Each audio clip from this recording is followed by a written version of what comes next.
Fala pessoal, sejam bem-vindos a mais um Café in Vitro. Em primeiro lugar, eu já queria agradecer todo mundo que tem assistido os nossos vídeos, principalmente os embriologistas que têm comentado, que têm compartilhado. Isso enriquece muito as nossas discussões, então um grande abraço aí, muito obrigado a todos vocês.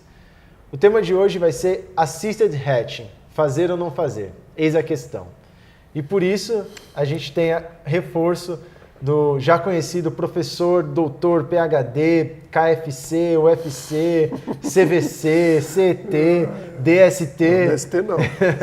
Edson Loturco, obrigado. Obrigado você, obrigado pelo convite. Vai ser um prazer a gente conversar de um assunto meio polêmico, né? Que todo mundo ou faz ou não faz, né? E fala muito, se fala muito, mas se sabe pouco, né? É verdade, é muito controverso ainda, né? Tem gente que ama, faz pra todo mundo, tem gente que odeia, não faz em ninguém, tem gente que usa em alguns casos, tem outras pessoas que usam em outros casos. As informações, elas são difíceis de se cruzarem quando o assunto é assisted hatching. Mas antes da gente falar do que a gente pensa, explica pra gente, pra quem não conhece, o que é o assisted hatching. Tá. O assisted hatching, na verdade, é você abrir a zona pelúcida para você facilitar a eclosão do embrião. Tem várias formas de você abrir, ou pelo laser, através de uma luz concentrada infravermelho que vai derreter a zona pelúcida por calor, ou você utilizar uma pipeta de PZD, que é uma faquinha, que é uma agulha que você introduz na zona pelúcida, atravessa a zona pelúcida e corta a zona pelúcida. Rasga, na verdade, essa zona pelúcida. Ou, antigamente, que se fazia, né, o meio thyroid desacidificado, que é o ácido thyroid, que todo mundo chama, né, que tem um pH em torno de 3.3, 2.1, que ele vai derreter literalmente a zona pelúcida. E já se sabe que isso se faz mal para o embrião, então não façam, né? E antigamente, muito antigamente, a gente utilizava agulha de insulina, porque não tinha nada disso, então a gente cortava ele na agulha de insulina, abria a zona pelúcida na agulha de insulina sob estereomicroscópio, né? Com agulha de insulina, duas agulhinhas assim? Duas agulhinhas, segurava com uma e rasgava com a outra, assim. E embriões, obviamente, em D2, que tinha mais espaço na zona pelúcida. O embrião humano, ele é grande, né? A gente fazia embrião de camundongo, humano, bovino. Antigamente. Bem antigamente. Bem antigamente. Não vou falar quanto antigamente, porque senão vai denunciar a idade, antigamente, né? Mas muito.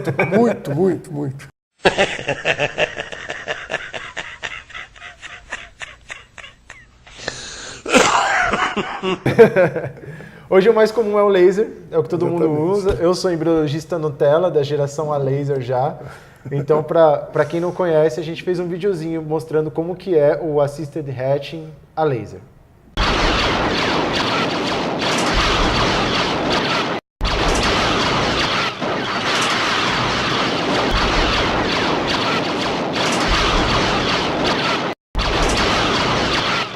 E aí, viu o videozinho? Eu vi, o videozinho galáctico aí, o negócio Dá trabalho, o pessoal não tem ideia. Não tem ideia, a tecnologia que está por trás disso. A tecnologia, o trabalho que é você fazer um assisted hatching num embrião. Exatamente, e para botar aquela roupa lá. E para botar aquela roupa.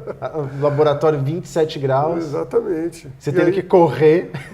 Aí vem a vigilância e fala, tem que estar 24. É verdade. Bem, como a gente já disse no começo, falta consenso mesmo sobre esse assunto. Teve um guideline do ASRM de 2014 que falou que até melhora alguma coisinha aqui ou ali, mas nascido vivo não muda nada. Teve um guideline do SART que falava que melhora sim, mas aumenta a taxa de gemelar. E outros trabalhos falam, não, melhora, mas quando o embrião é criopreservado. Melhora quando a paciente é mais velha, melhora quando houve uma falha anterior. Você explicou pra gente o conceito, agora fala do que você acha em termos de resultado. Tá. Bom, quando a gente realmente, os trabalhos são muito controversos, o que acontece hoje é que não existe um padrão para assisted hatching, nem para os artigos que são publicados. Geralmente, os artigos que não têm diferença é porque eles têm uma população que não teria diferença mesmo. Por exemplo, pacientes jovens que não têm, entre aspas, problemas em zona pelúcida. Em outros artigos que têm diferença, também vem uma população que, ou eles escolhem uma população que teoricamente seriam melhores para se utilizar o laser e vai ser melhor mesmo. Quanto ao SART, a gravidez gemelar que ele fala, se fazia muito e se faz muito ainda a abertura da zona pelúcida só com 3 tiros, 2 tiros, que se faz só um filetezinho. Então isso, um canudinho. Isso, obviamente, quando o embrião vai herniar, isso pode provocar o colabamento da herniação e fazer com que esse embrião se separe e forme 2 embriões. Por isso aumenta a gravidez gemelar, né? Mas, hoje em dia, já se faz um buraco um pouco maior e isso pode ser corrigido através desse furo maior, né, com um número maior de tiros. Olha só, vou até te adiantar, então, uma pergunta que eu ia fazer mais pro fim, que era exatamente isso. Eu conversei com algumas pessoas, perguntei como que elas faziam e até vi umas fotos na internet e vi que tem mesmo muita diferença de como uma pessoa faz a abertura da zona e como a outra faz. Alguns, eu vou até colocar a foto aqui que eu vi num trabalho, a abertura do tamanho de um blastômero, e aquilo me pareceu um pouco grande demais, mas pensando dessa maneira, não, então. Exatamente. Na verdade, assim, o embrião, quando ele vai sair da zona pelúcida, quando ele vai romper a zona pelúcida, ele contrai e expande várias vezes. E isso faz com que a zona pelúcida, como é glicoproteica, ela é elástica, então ela começa a expandir. E começa a afinar. Esse período de contrair, quando você abre pouco a zona pelúcida, ele vai herniar e aí vai prejudicar esse movimento de contrair e expandir. Isso mata as células que estão ali herniando, né? Mas quando você abre um buraco um pouco maior, quando você ele vai contrair e expandir normalmente, porque isso já é natural dele, e ele vai sair da zona pelúcida e eclodir com muito mais facilidade. Então ele vai gastar muito menos energia para eclodir. E talvez essa energia que ele poupou durante esse período de romper a zona pelúcida ajude na hora de implantar. Contribua na implantação. Exatamente, porque os embriões in vitro são mais fracos do que os embriões in vivo. What? A gente também, como de costume, a gente resolveu perguntar para algumas amigas embriologistas. E a gente perguntou para Paty Diniz, embriologista da Gema, e para Rita Figueira. Só fera. Embriologista top quality. Só fera. E a gente perguntou para elas se elas usam, por que elas usam e quando elas usam. E vamos ver o que elas falaram para a gente. Bom dia a todos do Café In Vitro. Um prazer estar aqui com vocês. Antes de mais nada, eu gostaria de agradecer o convite e parabenizar a todos do Café pela criação desse canal onde se fala de reprodução de uma maneira tão descontraída e gostosa. Bem, o assunto de hoje é assisted hatching. Qual a nossa experiência? Nós lá na clínica, nós utilizamos o assisted hatching de forma rotineira para os casos de transferência de embriões criopreservados ou embriões provenientes de óvulos criopreservados. Utilizamos também para as pacientes acima de 37 anos, ciclo fresco acima de 37 anos, ou pacientes jovens que apresentam um espessamento da membrana do embrião. Nesses casos, a gente lança a mão da técnica, porque acreditamos que com isso auxilia a implantação desses embriões. Basicamente é isso. Espero ter podido aí contribuir de alguma forma e espero vê-los em breve. Um beijo no coração de todos. Olá, meninos do Café In Vitro. Obrigada pelo convite e parabéns pela iniciativa. Com relação às perguntas que vocês me fizeram, sim, nós realizamos o Assisted Hatching como rotina no nosso serviço. As indicações são basicamente idade materna com 37 anos ou mais, ciclos de embriões criopreservado e ciclos de transferência de embrião que são provenientes de oócitos que haviam sido criopreservados. Por que nós realizamos? Então, para esses ciclos de oócitos criopreservados, nós fizemos um estudo prospectivo randomizado aqui no nosso serviço com os nossos dados e verificamos que quando a gente realizava o assisted hatching nesses embriões, né, originados desses oócitos, que nós tínhamos uma melhora significativa nos nossos resultados clínicos. Então, nós incluímos essa indicação na nossa rotina.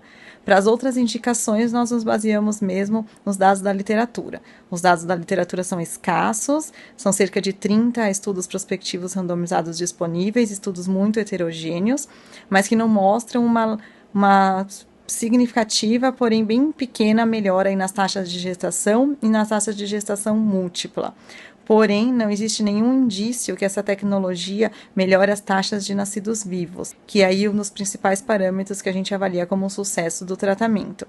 Dessa forma, a gente mantém até hoje essas indicações na nossa rotina, porém, se a gente acha que o fato de fazer o assisted hatching pode prejudicar de alguma forma esse embrião, por exemplo, quando eu já tenho um blastocisto expandido, já tenho um afinamento da zona, e as células do trofectoderma já estão aderidas a essa zona, e talvez o disparo do laser possa, de alguma forma, lesionar essas células, mesmo que a paciente esteja aí nos nossos critérios de inclusão, nós não realizamos por não ter uma evidência na literatura de que melhora as taxas de nascidos vivos. Era isso que eu tinha falado para vocês. Muito obrigada mais uma vez pelo convite e um grande abraço.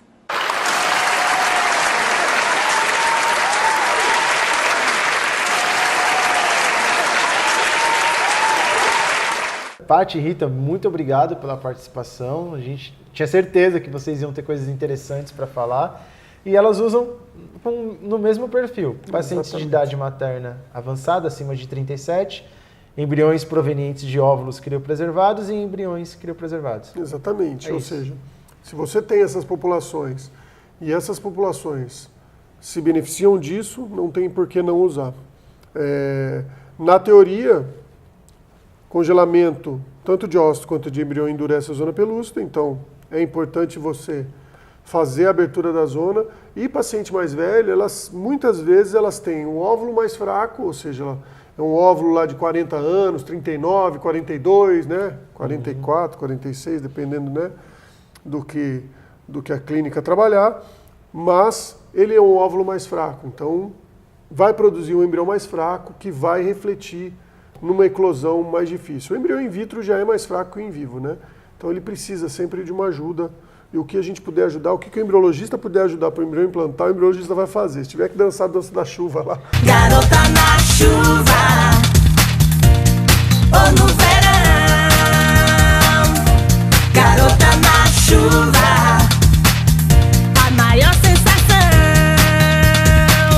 Edson, eu gostei demais desse programa, porque a gente pegou um assunto que ele já é conhecido pela maioria das pessoas, mas ele é tão pouco consensual. Exato. E a gente tratou aí de diversos temas. Exato. E dicas e perguntas. Achei que foi sensacional, espero que o pessoal também tenha gostado. Muito obrigado. Obrigado pelo convite e espero voltar mais vezes aí pra gente conversar. Gostei bastante. Com certeza vai estar aí várias vezes. Perfeito. Gente, obrigado, e dessa vez a gente vai pedir para vocês participarem também. Então aqui no Facebook, vocês embriologistas também respondam se vocês usam, por que vocês usam e como vocês usam, tá certo? Até mais, pessoal, até a próxima. Tchau, tchau, pessoal, obrigado, até a próxima.